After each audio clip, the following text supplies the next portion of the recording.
Bueno, buenos días de nuevo, agradeciendo la atención de ustedes en este espacio.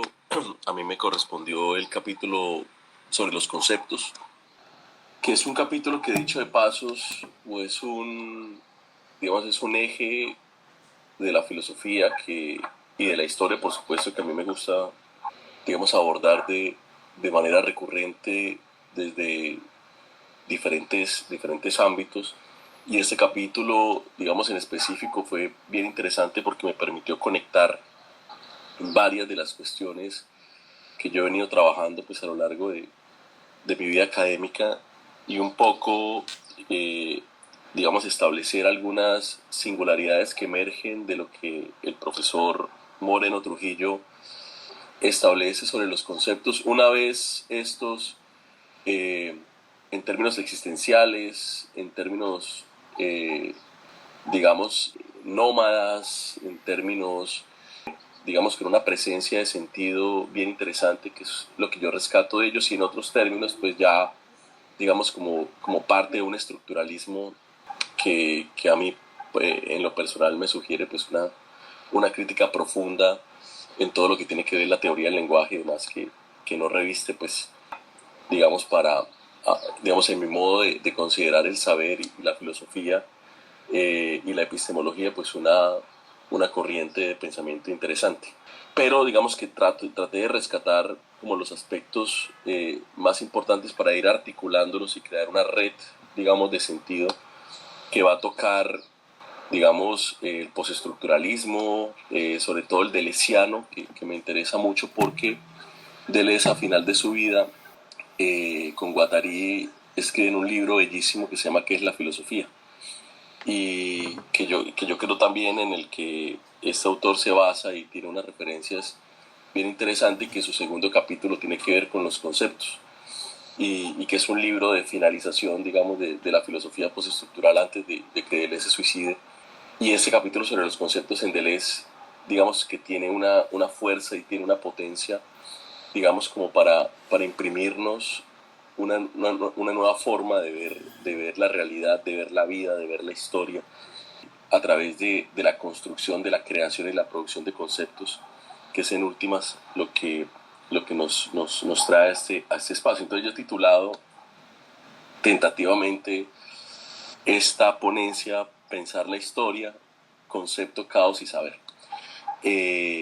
Digamos, aún me falta algo de trabajo, algunas cuestiones, pero comienzo de la siguiente manera, atendiendo por supuesto a la organización, estructural del libro, que es un libro que nos invita a pensar la historia, digamos, por distintos caminos. Entonces, comienzo de la siguiente manera. La historia, lejos de ser un campo definido por la linealidad cronológica y el acopio documental, es una constelación de narrativas en tensión, una práctica discursiva que produce sentidos en contextos sociales, políticos y epistémicos específicos.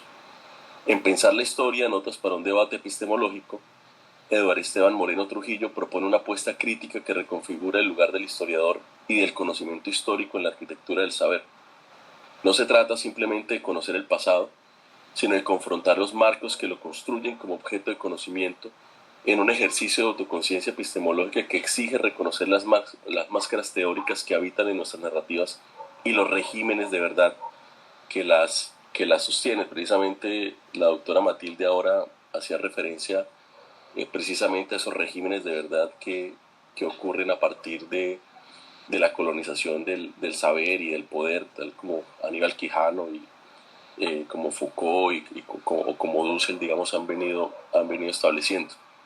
En ese sentido, Moreno Trujillo reivindica la historia como campo problemático, como espacio donde se cruzan disciplinas, perspectivas y disputas que evidencian la imposibilidad de una historia neutra u objetiva. En ese sentido, pensar la historia se convierte en un gesto de desmontaje, una arqueología de las formas de pensar y representar lo que llamamos pasado.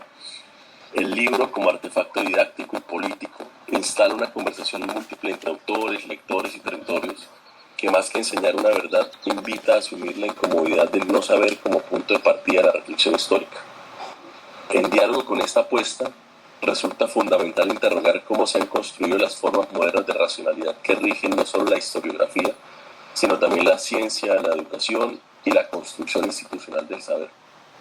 La crítica a la razón técnica e instrumental que formulan pensadores como Habermas, Deleuze y Guattari abren un campo fértil para problematizar las formas hegemónicas de producción de conocimiento y para explorar alternativas que restituyan lo sensible, lo político y lo imaginativo como dimensiones legítimas del pensar.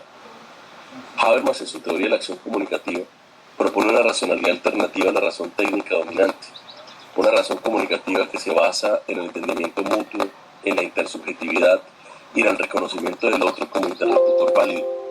Desde esa perspectiva, la historia no sería solo acumulación de hechos verificados, sino también interpretación situada, diálogo entre visiones del mundo, posibilidad de construcción colectiva de sentido.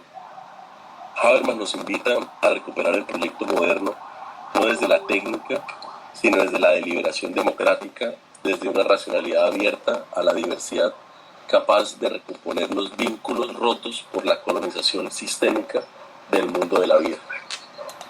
Listo.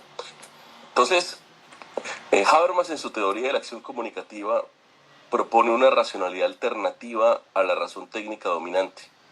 Una razón comunicativa que se basa en el entendimiento mutuo, en la intersubjetividad y en el reconocimiento del otro como interlocutor válido. Desde esa perspectiva, la historia no solo sería acumulación de hechos verificados, sino también interpretación situada, diálogo entre visiones del mundo, posibilidad de construcción colectiva de sentido. Habermas nos invita a recuperar el proyecto moderno no desde la técnica, sino desde la deliberación democrática, desde una racionalidad abierta a la diversidad, capaz de recomponer los vínculos rotos por la colonización sistémica del mundo de la vida. No obstante, como han mostrado Deleuze, Guattari y otros actores postestructuralistas, incluso esta racionalidad comunicativa puede caer en estructuras normalizadoras si no se cuestiona radicalmente la noción misma de consenso, de validez universal, de lenguaje estabilizado. ¿En qué es filosofía? Deleuze y Guattari afirman que pensar es crear conceptos, no solo aplicarlos. La historia, entonces, no sería una ciencia representacional, sino un campo de creación conceptual, una cartografía rizomática que explora líneas de fugas y devenires colectivos. Pensar la historia en esta clave es asumir el caos como condición de posibilidad del pensamiento, es exponerse a los afectos, a los pliegues del tiempo, a las memorias fragmentadas y a los cuerpos que resisten. Es como lo propone La Rosa, hacer de la experiencia una forma de saber. En ese sentido, la educación ya no es la transmisión de verdades históricas, sino la producción de subjetividades críticas que puedan habitar el presente con conciencia del pasado y apertura al porvenir. La obra de Moreno Trujillo, permite poner en diálogo esas vertientes: la crítica moderna en la razón, el pensamiento nómada de la filosofía del acontecimiento y la pedagogía como ejercicio de interpretación radical. Al proponer una epistemología crítica para el oficio de la historia, este autor propone también una reconfiguración de los dispositivos de verdad que han fundado los saberes en la modernidad occidental. Esta reconfiguración no es simplemente una crítica negativa, sino una apertura a lo posible, a los intersticios del archivo, a las voces borradas, a las memorias subalternizadas. Es una filosofía de la historia que no busca certezas, sino condiciones de posibilidad para decir lo que no se ha dicho. A la luz de esta comprensión, la historia se acerca más a la ficción que a la crónica, no porque mienta, sino porque produce efectos de verdad. Como sugiere Foucault, toda historia es una forma de poder, y por eso mismo, pensar la historia explica también disputar sus formas de producción, sus lenguajes autorizados, sus criterios de verificabilidad.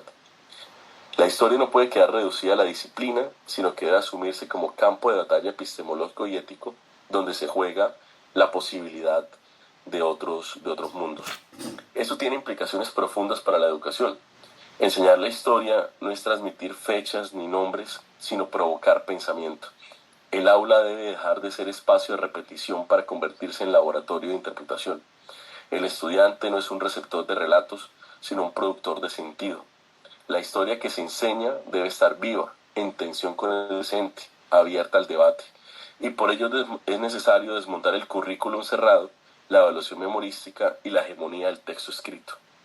Allí donde Habermas plantea una teoría de la comunicación orientada al entendimiento, Deleuze y Guattari proponen un pensamiento en fuga, una lógica del deseo que rompe con los binarismos.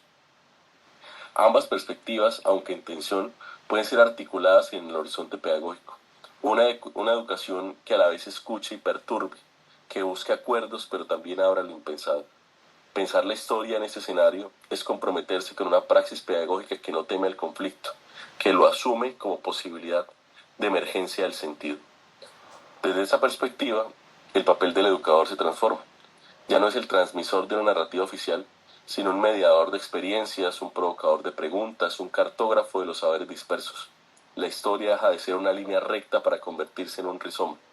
Las fechas se convierten en acontecimientos, los nombres en signos por interpretar, los documentos en superficies de inscripción del deseo y los cuerpos en el aula se reconocen como portadores de memorias vivas, de archivos corporales que interpelan el relato hegemónico.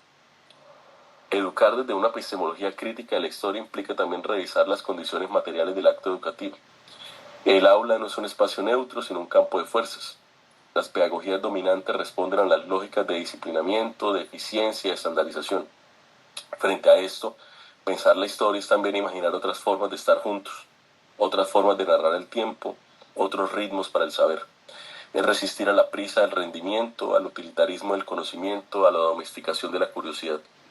En este punto, la crítica de Moreno Trujillo se articula con la pedagogía del acontecimiento, aquella que no espera resultados, sino que se deja afectar por lo inesperado.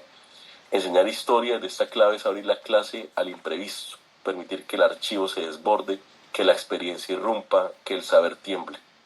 Es una pedagogía que no busca formar sujetos acabados, sino acompañar procesos de subjetivación abiertos, vulnerables, singulares. Esta mirada también tiene consecuencias para la investigación en ciencias sociales. Pensar la historia como campo epistémico implica cuestionar los modos en que se produce y se valida el conocimiento. Frente al modelo positivista, basado en la verificación y la replicabilidad, la historia crítica propone una investigación situada, narrativa, afectiva. La verdad no es una correspondencia con los hechos, sino una potencia de sentido. La metodología se vuelve escritura, montaje, invención, y el investigador se reconoce como parte del campo, como cuerpo afectado por lo que estudia.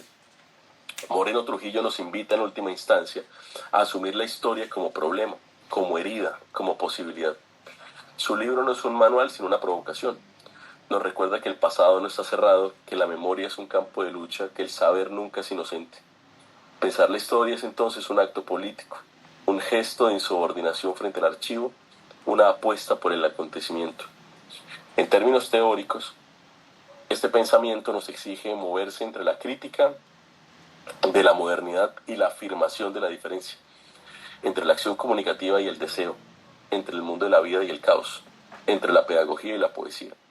Es un pensamiento que no teme al exceso, que no busca cerrar el sentido, que hace del saber un campo de experimentación.